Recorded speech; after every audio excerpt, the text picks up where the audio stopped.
జీ5 ఉండగా మీ favourite TV shows ని మీరు అస్సలు మిస్ అవ్వలేరు. Complete free. జాతకం అనే అర్హత ఉన్న కాబోయే కోడలికి సాధ్యం కానిది నీకెలా సాధ్యమైంది?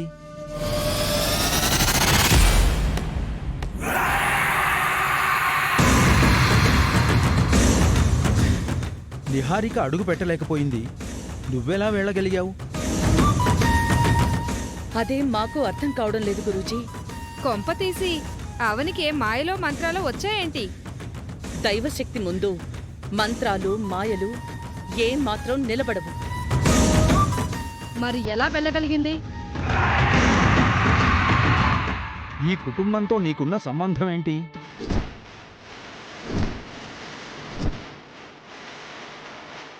వేదవతి గారి కుటుంబంతో నీకేదైనా రక్త సంబంధం ఉందా?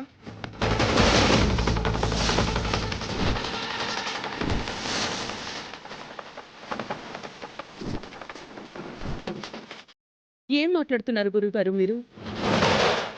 అవని మా ఇంటి అతిథి, అంతే గురుగారు.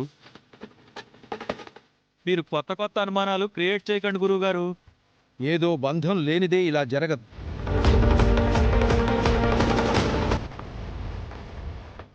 ఏదో కారణం లేనిదే ఇది సాధ్యం కాదు.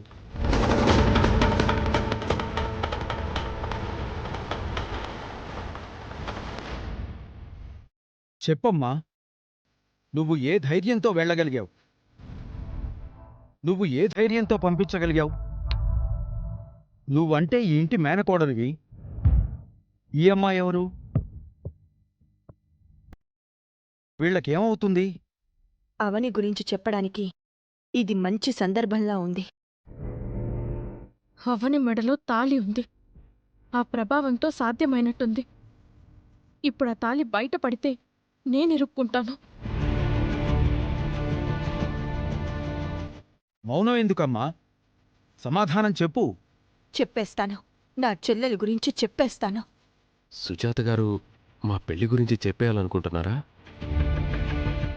చెప్పమ్మా. అది అవని సుజాత గారు, ఏముందని నా గురించి చెప్తారు? నేను చెప్తాను.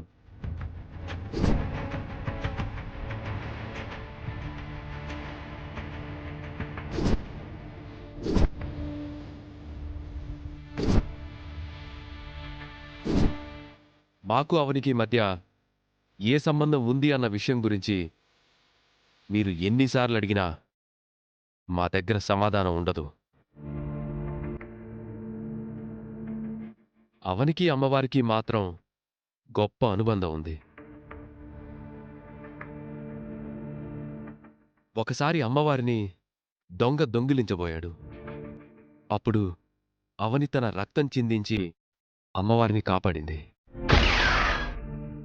అందువల్లనే అమ్మవారి అనుగ్రహంతో అవని లోపలికి వెళ్ళగలిగింది. కరెక్ట్. ఈ పాయింట్ మాత్రం కరెక్ట్. అందుకే అవని అమ్మవారి పెట్టెను తీసుకురాగలిగింది గురువుగారు. అమ్మవారు అందర్నీ కాపాడుతారు. అమ్మవారినే కాపాడిందంటే చిన్న విషయం కాదు. అవనిని వివాహం చేసుకోబోయేవాడు చాలా అదృష్టవంతుడు. అవును గురుగారు, చాలా చాలా అదృష్టవంతుడు. ఇంతకాలానికి నా కొడుకు పెళ్లికి ముహూర్తం కుదిరింది. అమ్మా, జాతకం కుదిరిన కోడల్తో నా కొడుకు పెళ్లి ఎలాంటి ఆటంకాలు లేకుండా అంగరంగ వైభవంగా జరిగిపోయేలా దీవించు.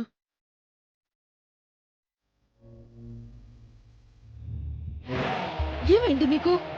ఎందుకు పూజ గదిలోకి అడుగు పెట్టలేకపోయావు? పరువు తీసేసినట్టయింది.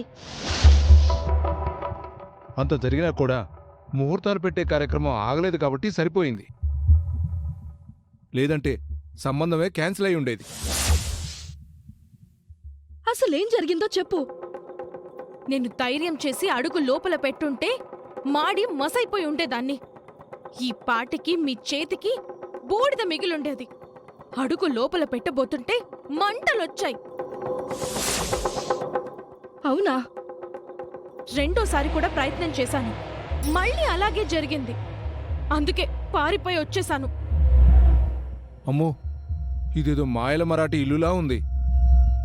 ఈ ఇంటి కోడలు పోస్టు నీకు అవసరమా బేబీ? అవును నిహారిక, రేపు నీ పెళ్ళైన తర్వాత కూడా ఇలాంటివి జరిగితే అప్పుడు నీ పరిస్థితి ఏంటి? ఇలాంటింటికే కోడలవ్వాలి. అప్పుడే కిక్కుంటుంది. శ్రీకర్ నా మెడలో తాళి కట్టే వరకే ఏవేవో జరుగుతూ ఉంటాయి. తర్వాత అన్నీ సర్దుకుంటాయి. ఆ తర్వాత అంతా మనం చక్రం తిప్పినట్టే తిరుగుతుంది. అంతా మన కంట్రోల్లో ఉంటారు. అవని తాలిబలం వల్లే పూజ గదిలోకి అడుగుపెట్టిందంటావా? అయ్యుండొచ్చు. అంత మాత్రాన అవని భార్య అయిపోకూడదు. నేనే శ్రీకర్కి భార్యను కావాలి. ఇంత దూరం వచ్చిన తర్వాత ఓడిపోయే ప్రసక్తే లేదు. ఏమో నిహారిక, నీ జీవితం గురించి నువ్వే బాగా ఆలోచించుకో. శ్రీకర్ని చేసుకోకపోతే ఆ విక్కీని చేసుకోవాల్సి ఉంటుంది. ఏది బెటర్? అమ్మో, వాడికంటే ఈ సంబంధమే బెటర్. కత్తితో చంపించుకుంటారా, పిస్టల్తో చంపించుకుంటారా అన్నట్టుంది పరిస్థితి. మనం ఇక్కడ ఎక్కువసేపు మీటింగ్ పెడితే అందరికీ రకరకాల అనుమానాలు వస్తాయి. ఫ్యూచర్లో మనకి ఎలాంటి ఇబ్బంది రాకుండా నేను ప్లాన్ చెప్తాను. నేను చెప్పినట్టుగా కింద అందరి ముందు చెప్పండి. కూర్చోండి. పర్లేదండి, మీతో ఒక విషయం మాట్లాడదాం అనుకుంటున్నాం. చెప్పండి. జరుగుతున్నదంతా చూస్తుంటే మా నిహారిక మీ ఇంటి కోడలిగా సరిపోదేమో అనిపిస్తుంది.